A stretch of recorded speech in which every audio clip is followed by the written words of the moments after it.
Welcome back to my channel. আবারও চলে এলাম একটি মিনি ব্লগ নিয়ে।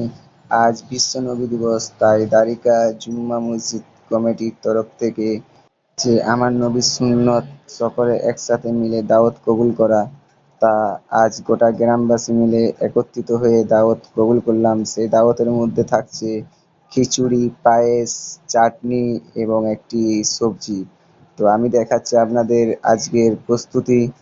তো আপনারা দেখতে পাচ্ছেন খিচুড়ির জন্য সকল গ্রামের ইয়ং ছেলেরা একত্রিত হয়ে রান্নার কাজে হাত বাড়িয়ে দিচ্ছে এবং রাঁধুনি ভাইয়েরা তাদের কাজ করে যাচ্ছে।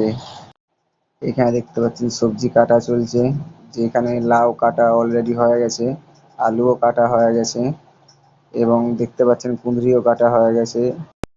এখানে কুমড়া কাটা হয়ে আছে এবং গাজরও কাটা হয়ে গেছে। এখানে আমার রাঁধুনি ভাইরা সব একত্রিত করে রান্নার প্রস্তুতি নিচ্ছে। এখানে দেখতেই পাচ্ছেন রাঁধুনি ভাই তার প্রথম কড়াই অলরেডি করে ফেলেছে। এই কড়াইটি আর কিছুক্ষণের মধ্যেই নামবে। তো আমরা ঠিক 1টা নাগাদ।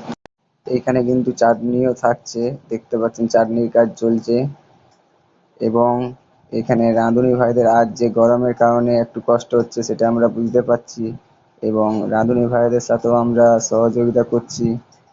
কিন্তু ব্লগটা আর বাড়াতে পারছি না, কারণ এরপরে স্যার আমাকে ফোন করলো, তো আমাকে চলে যেতে হবে কাজে। তো সবাই ভালো থেকো, সুস্থ থেকো এবং যারা এখনো ফলো করোনি তারা ফলো করে দাও। আর যারা ইউটিউব থেকে দেখছো তারা চ্যানেলটি সাবস্ক্রাইব করে বেল আইকন ঘন্টাটিতে টাচ করে চ্যানেলটির সাথে থাকুন। সবাইকে আমার তরফ থেকে নবী দিবসের শুভেচ্ছা ও ভালোবাসা। সবাই সুস্থ থাকুন, ভালো থাকুন।